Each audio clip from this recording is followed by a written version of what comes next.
পড়ছিলাম নতুন প্রেমের গান, কলমে নুজাইফা নুন। পর্ব সংখ্যা 12।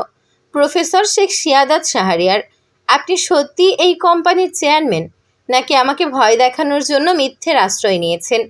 সিয়াদাত ধীরে কলমটা টেবিলে রেখে চেয়ারে পিঠ হেলান দেয়। বক্র হেসে বলে, সারপ্রাইজ কেমন লাগলো? সুপ্রভা এখনো বিশ্বাস করতে পারছে না এই কোম্পানির চেয়ারম্যান সিয়াদাত শাহরিয়ার। সে পুনরায় শুধয়, আপনি সত্যি এই কোম্পানির চেয়ারম্যান? সিয়াদাত বাঁকা হাসে, রাশভারী কণ্ঠে বলে, বাইরের নেম প্লেট দেখনি? সুপ্রভা নিচু স্বরে জবাব দেয়, জি দেখেছি, এস গ্রুপ অফ ইন্ডাস্ট্রিজ লেখা ছিল। সিয়াদাত ধীরে টেবিলের উপর রাখা ক্রিস্টালের পেপারওয়ার্কটা আঙুলে ঘোরাতে থাকে। তার চোখ দুটো তীক্ষ্ণ, অথচ ঠোঁটে রহস্যময় হাসি, গলায় ধীর স্থির কণ্ঠস্বর।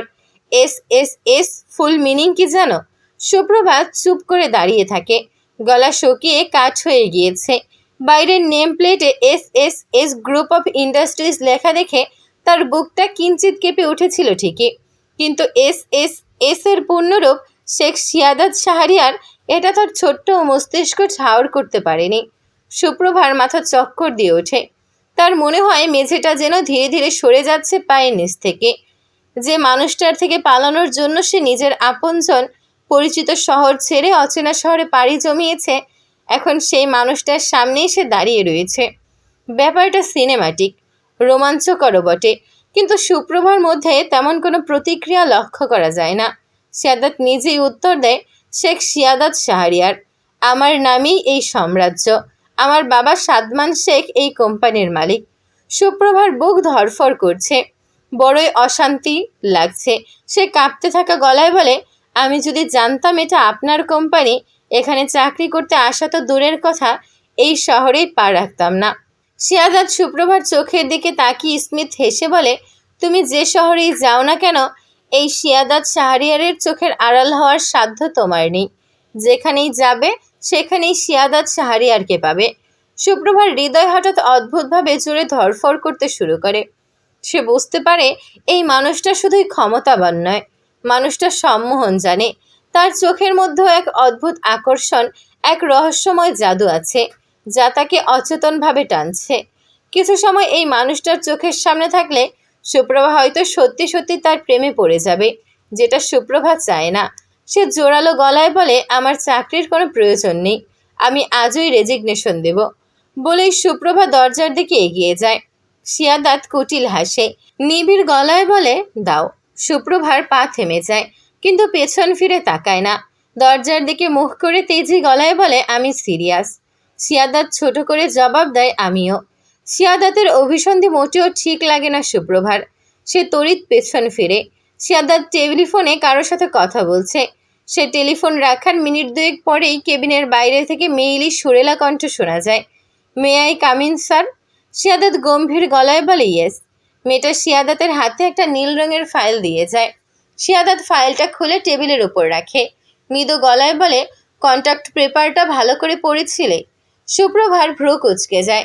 সে অবাক গলায় বলে, মানে কিসের কন্ট্যাক্ট পেপার? সিয়াদাত ফাইলটা ঘুরিয়ে দেয় তার দিকে। পাতার নিচে স্পষ্ট তার নিজের সিগনেচার, তার হাতে লেখা, তার সই, যেখানে ইংরেজিতে লেখা clause 7.3, minimum employment period 24 months, early termination will required compensation equal to 18 month gross salary. ধারা 7.3, নিম্নতম চাকরির মেয়াদ 24 মাস। নির্ধারিত সময়ের আগে চাকরি ত্যাগ করলে কর্মীকে 18 মাসের মোট বেতনের সমপরিমাণ ক্ষতিপূরণ প্রদান করতে হবে। সুপ্রভার বুক ধক করে ওঠে, তার গলা শুকিয়ে আসে। কাপা গলায় বলে, আমি এসব কিছুই জানি না, আমি না পড়েই সিগনেচার করে দিয়েছি। সুপ্রভা একটু থেমে আবারও বলে, মানে আমি এখন চাকরি ছাড়তে চাইলে? সিয়াদাত ডেবিল হেসে বলে, তোমাকে 18 মাসের পুরো স্যালারি একসাথে কোম্পানিকে ফেরত দিতে হবে। সুপ্রভার মাথায় আকাশ ভেঙে পড়ে, চোখের সামনে সবটা ব্লার হয়ে আসে। সুপ্রভা ভয়ার্ত কণ্ঠে বলে, এটা অন্যায়, আপনি জোর করে আমাকে এখানে আটকে রাখতে চাইছেন।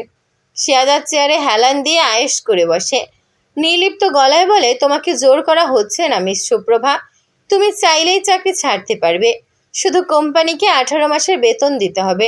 এটা কর্পোরেট বাস্তবতা। তুমি অ্যাডাল্ট পারসন, নিজের সিগনেচারের দায়িত্ব তোমার।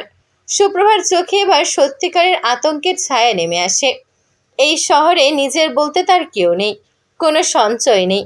এত টাকা দেওয়া তার পক্ষে অসম্ভব। তার সামনে দুটো পথ খোলা রয়েছে, হয় ঋণ পরিশোধ করা, না হয়তো শিয়াদাত শাহরিয়ারের সাম্রাজ্যের ভেতরে আটকে থাকা।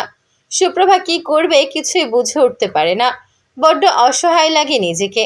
সুপ্রভা 2 কদম পিছিয়ে যায়। মনে মনে বলে, আমাকে এখন পরীক্ষায় ফেললে আল্লাহ। যার থেকে পালাতে চেয়েছি তুমি তার সাথেই আমাকে আষ্টে পিষ্টে বেঁধে দিতে চাইছো। আমি এখন কি করব? এই অচেনা শহরে আমাকে কোন বিপদের মুখে ঠেলে দিলে তুমি? সুপ্রভা নিজেকে ধাতস্থ করে নিজেকে নিজেই আশ্বাস দেয়, তুই চাকরিটা কর সুপ্রভা। চাকরিটা করলেই যে সারাক্ষণ তোকে শিয়াদাত শাহরিয়ার চোখের সামনে থাকতে হবে এমনটা তো নয়। তাছাড়া শিয়াদাত শাহরিয়ার একজন প্রফেসর, সে নিশ্চয়ই ইউনিভার্সিটি ছেড়ে এই কোম্পানিতে সব সময় থাকবে না। তুই নিশ্চিন্তে কাজ করতে পারবি। তুই চাকরিটা কর সুপ্রভা। বিধবা পরিচয় থেকে বেরিয়ে নিজের আলাদা একটা পরিচয় গড়ে তোল। সুপ্রভা চোখ মুছে নরম গলায় বলে, চাকরিটা করব আমি। শিয়াদাত ঈষৎ হেসে ফাইলের আরেকটা পৃষ্ঠা উল্টায়, যেখানে লেখা ক্লোজেট 9.1, employee will work directly under the chairman's special supervision for strategic projects. ধারা 9.1, কৌশলগত স্ট্র্যাটেজি।